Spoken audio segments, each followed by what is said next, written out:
Thank you. Please. Thank you. Thank you.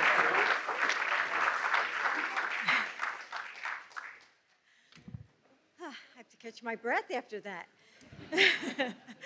Thank you. And it's my pleasure to welcome all of you, so many good friends and family, to the White House.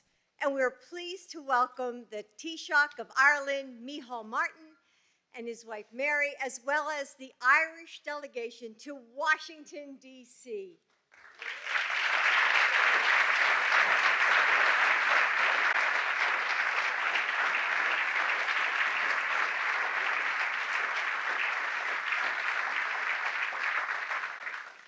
So, to love Joe Biden is to know Ireland. So picture me on our first few dates, dressed in bell-bottoms and a peasant shirt. I wore my hair down to the middle of my waist, and at the time, so did most of the men I dated.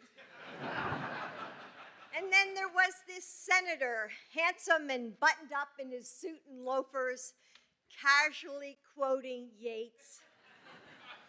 It was the last thing I expected. But in the end, he won me over. Took 5 times.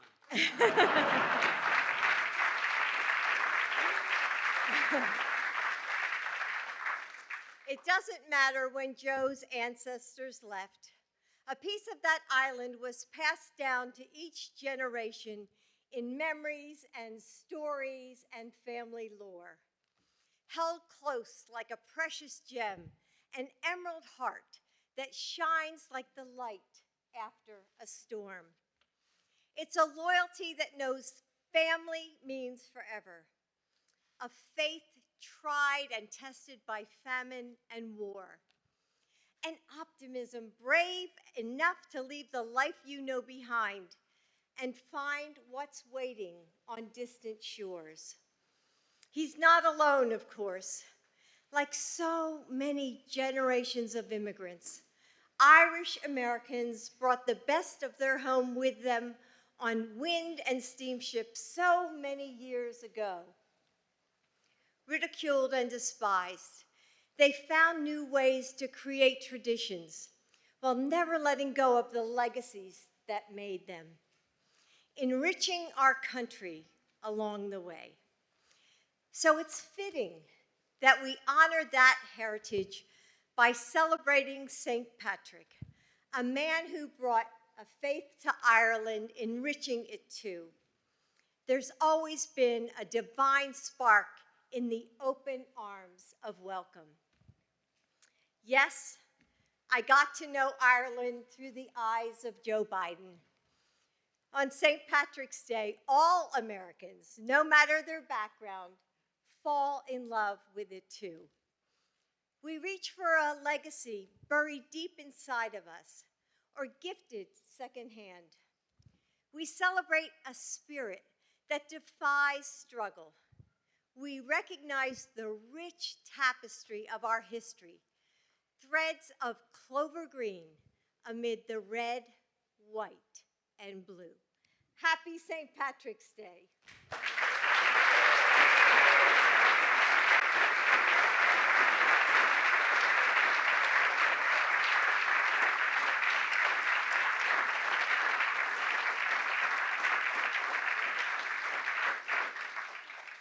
Well, happy St. Patrick's Day, everyone. It's great to see you all here. And last year, because of the pandemic, the Taoiseach and I had to hold our meeting virtually. How you doing, pal? We got all the Irish here today. And this is the first year we've had to make some last-minute adjustments as well.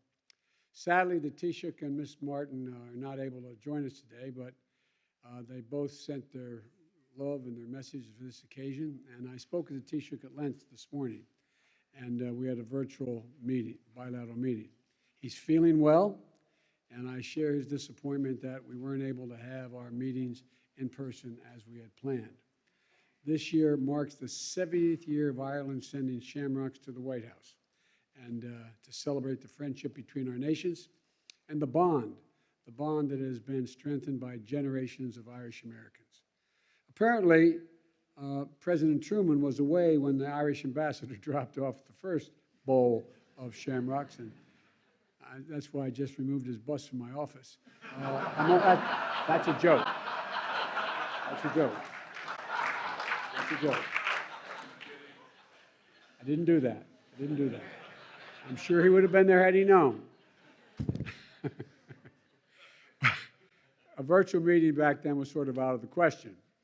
But by the next year, President Eisenhower was able to accept in person. A joyful tradition was born at that moment when he accepted that. Everyone here today, welcome back to the White House. So nice to be able to have you all back inside the White House.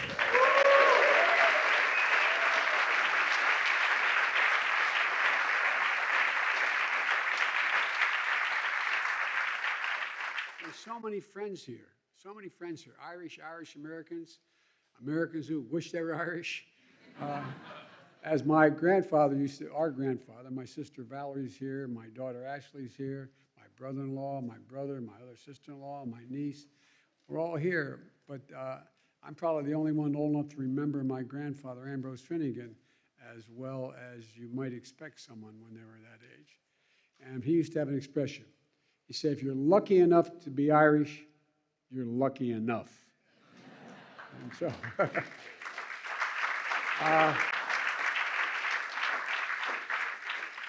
there's a lot of proud Irish American members of my administration, but there's one person here I want to recognize in particular in my administration, my Secretary of Labor.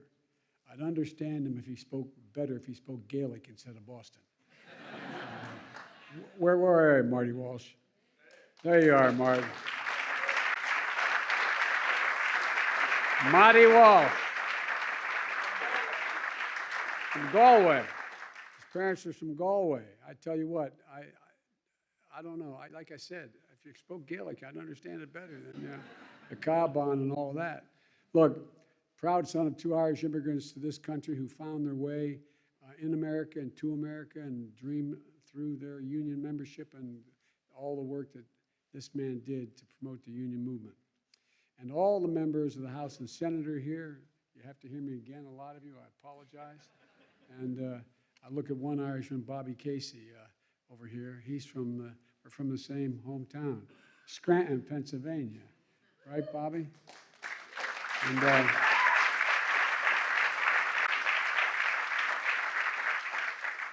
knew Bobby's dad well. He was a hell of a guy. And we lived literally 4 or 5 city blocks apart from one another. The problem is that I'm older than Bobby as his father was than me, so we're right in the middle there. But the best thing Bobby has going for him is a magnificent wife, and his mother is a saint. God love her.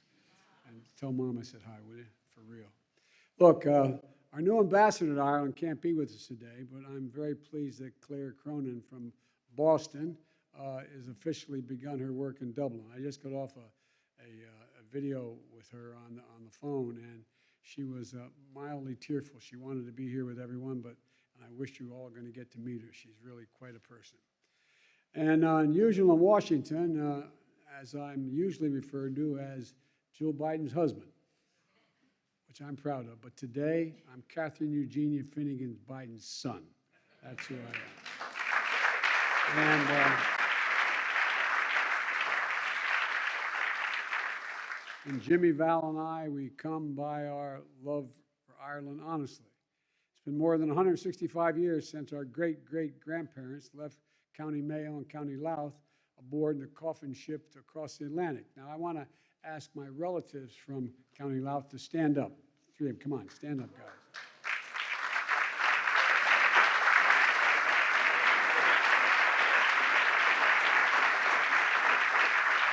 Now, you see this guy here in the end?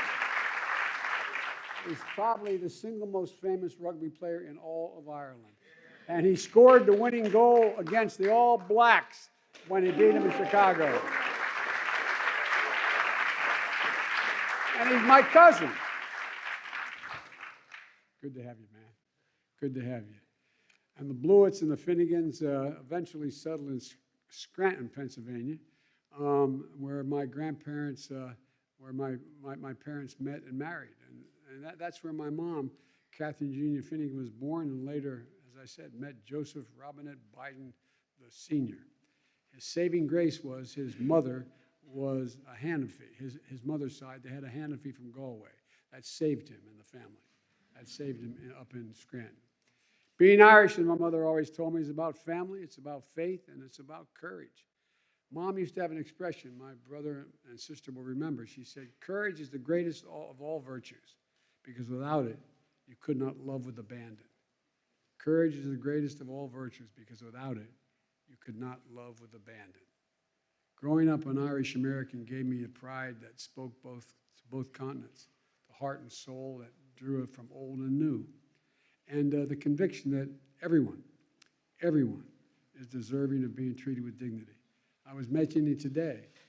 I think it's fair to say, I can't prove this, but I think it's fair to say I've never heard the word dignity used as much than I have among the Irish, because the deprivation of the being treated with dignity is understood.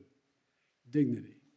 One of my great uncles wrote from the United States after he made it to America, one of those letters they used to call Amerique letters, back to his loved ones in Ireland, yearning for home. He wrote, if there was a road made of furs, furs is a yellow flower with thorns in it. If there's a road, he said, if there was a road made of furs in America, from America to Ireland, I'd walk it in my bare feet. I'd walk it in my bare feet.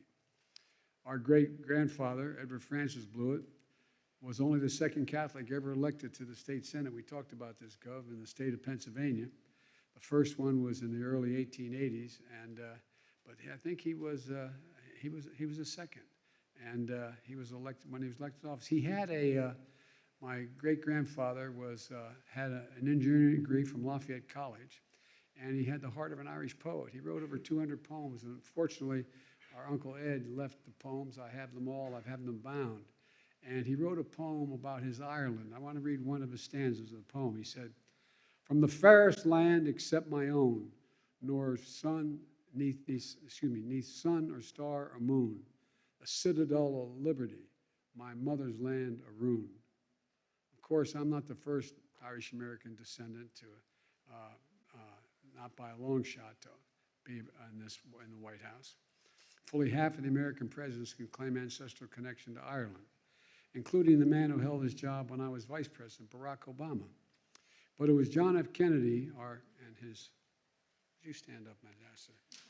Come on.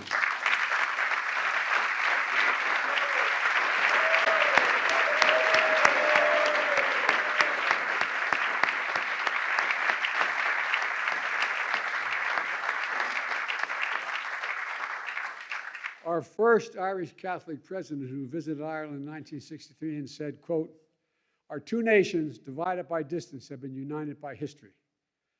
Well, that's as true today as it was then. Today, those words feel particularly poignant as Ireland and the United States stand united in this momentous point of history.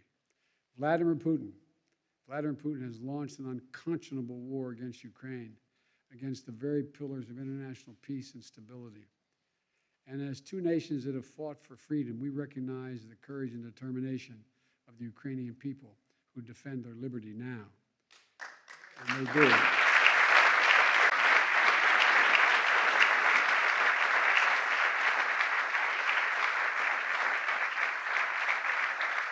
The Republic of Ireland and our nation have lived through war.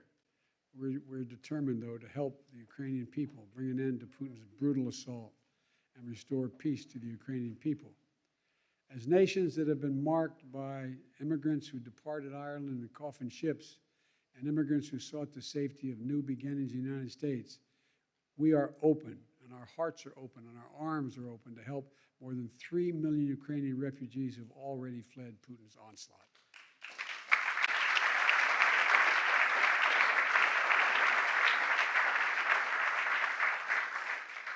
And today, as the Taoiseach and I affirmed earlier today, Ireland and the United States are going to stay united together with our partners around the world to keep pressure on Putin and to strengthen our support for Ukraine.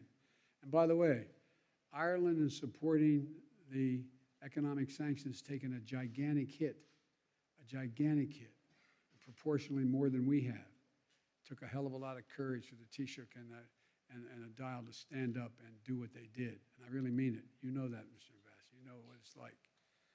We've also discussed how the United States and Ireland will take on all challenges we face together. We're working together to fight COVID-19 and to save lives around the world, to tackle the climate crisis, and to boost global economic recovery. And we're working for real side by side in the United Nations Security Council, which they're now members of, to address the humanitarian crisis not only in Ukraine but around the world. And our nations both are deeply committed to protecting the hard-won gains of peace in Northern Ireland. The Good Friday Agreement has been the foundation of peace and prosperity in Northern Ireland for nearly 25 years, and it cannot change. It cannot change.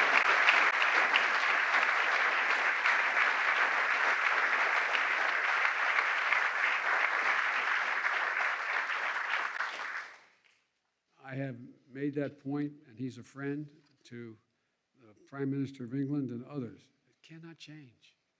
To preserve and extend those gains for all the people in Northern Ireland and the European Union to make the United Kingdom must continue to resolve challenges over the implementation of the Northern Ireland protocols. The United States stands ready to work with all the communities in Northern Ireland to ensure its extraordinary economic potential and ensure that it's realized. And we look forward to supporting the next Northern Ireland executive after the upcoming assembly elections, which are on their way. History has proven that what the people of Northern Ireland and their leaders can accomplish when they work together. Yeats wrote, can I quote an Irish poet? He wrote the line in one of his poems, "Hope that you may understand. Hope that you may understand." Because for the Irish, and for all of us Irish Americans, the hoping is essential to understanding and to life from our perspective. Hope is what brought forth on the Emerald Island a nation of poets and patriots, saints, scholars, artists, and engineers. Hope kept us looking toward the far horizon, urges us to over every obstacle, tells us to try again when we fall short, to rise each time we fall. Our mom used to have an expression, as long as you're alive, you have an obligation to strive, and you're not dead till you've seen the face of God. And she meant it. She meant it. Well, in my view, that's the Irish of it. Hope is what brought us, the Irish-American kid, all the way from Scranton to the White House. And with a lifetime of history of hoping comes a deep understanding of what our nations and our people can accomplish. Hope was what brought us here. And around the same time, my great-great-grandfather, Owen Finnegan, a shoemaker, boarded a coffin ship in 1844 in the Irish Sea with 5 weeks after another shoemaker named Joseph Kearney from Moneygall arrived on another ship in America just 5 weeks earlier. That was President Obama's great-great-grandfather. They were both shoemakers not far from one another. When we were here, when I first got the genealogy done, by the LDS, by the Mormons church, that most extensive most extensive records on genealogy. I'm getting into biology here. They said it's not sure they'd be able to see one another. But when I went over to Ireland, quote, with my family to go home to meet some of my relatives that I didn't know, our relatives didn't know, they indicated the likelihood they were both shoemakers, both not far from one another, both leaving for America 5 weeks apart. It is not improbable that they would have known one another. They left everything behind, like all your relatives, for an uncertain future. But I wonder, in all of their dreams, whether they could have ever dreamt that their two great-great-grandsons of shoemakers from Ireland would be sworn in as presidents of the United States of America. I wonder. Not about me, not about Barack. It's about hope. Think about it.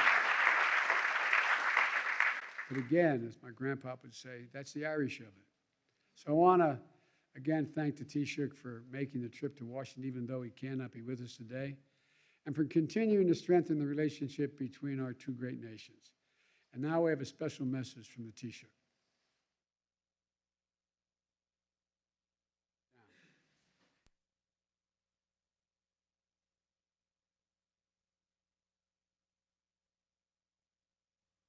Mr. President and First Lady, Senators, Representatives, ladies and gentlemen, as we gather this year to mark St. Patrick's Day, an annual occasion that means so much to so many Americans and to Irish people everywhere, we do so in the consciousness that these are not normal times. We are reminded by the appalling events in Ukraine that freedom and democracy can never be taken for granted. Each generation must be ready to stand up and defend them. We are reminded also of the lengths that those who oppose democracy are prepared to go to stop others enjoying its benefits. In the people of Ukraine, we are reminded of the boundless bravery and resolve of those who love their country and who value its freedom. And importantly, we are reminded of the importance of the shared values and principles which are the bedrock of the enduring friendship between our countries. As we confront this crisis, I am reminded of the words of James Joyce put into the mouth of his 20th century everyman Leopold Bloom in Ulysses, published a century ago this year by an American woman in Paris, Sylvia Beach. Joyce wrote, "Force, hatred, history, all that's not life for men and women, insult and hatred. And everybody knows that it's the very opposite of that is really life. And that is why we stand together, to ensure that what Joyce described as perpetuating national hatred among nations shall not prevail in our time." This ceremony has a long history, and yet it has perhaps never meant as much to us as it does this year. And that is because, more than any other president of our times, your family's story captures the overlapping stories of Ireland and America. The shamrock presented to you today recalls the lives of the Blewitts of County Mayo and the Finnegans from County Louth. I took the opportunity to have the bowl inscribed especially for you in the Irish language, knowing how you would value that. Your family's perilous journey across the Atlantic and those of the other Irish names that adorn your family tree reflect the experience of the millions of Irish people who left their homeland in the 19th century to seek better lives for themselves. The departure of so many people from our shores, many at a very young age, left a huge gap in our society and deposited oceans of pain in the hearts of those they left behind, longing for departed family members they never saw again. In more recent times, our diaspora has been an inestimable source of strength to us in the search and achievement of peace and political progress in Northern Ireland. Mr. President, I salute the immense contribution made by the Congressional Friends of Ireland, of which you were a founding member back in 1981. Their efforts were instrumental in securing indispensable American support for the peace process that culminated in the Good Friday Agreement, an achievement in which I know that you and many other Americans take justifiable pride. Your support, Mr. President, and that of our friends in Congress continues to be of vital importance as we seek to protect the Good Friday Agreement from the complications created by the British decision to leave the European Union. The United States will always be an influential source of support for the cause of peace and reconciliation in Ireland, something for which we are deeply appreciative.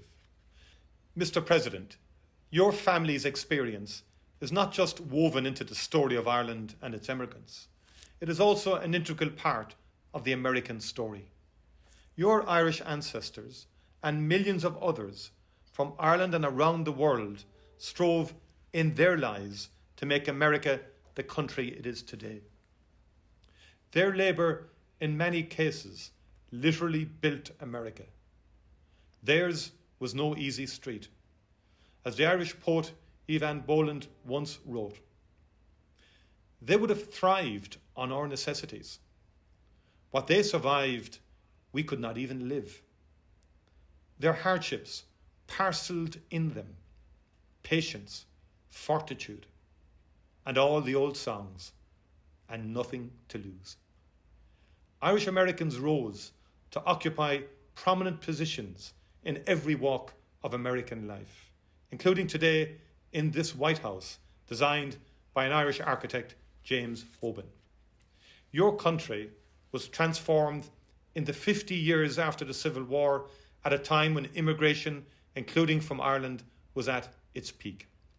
For them, and countless others like them, America became what Seamus Heaney calls the farther shore, where the longed-for tidal wave of justice can rise up and hope and history rhyme. Happy St. Patrick's Day, and have a great evening.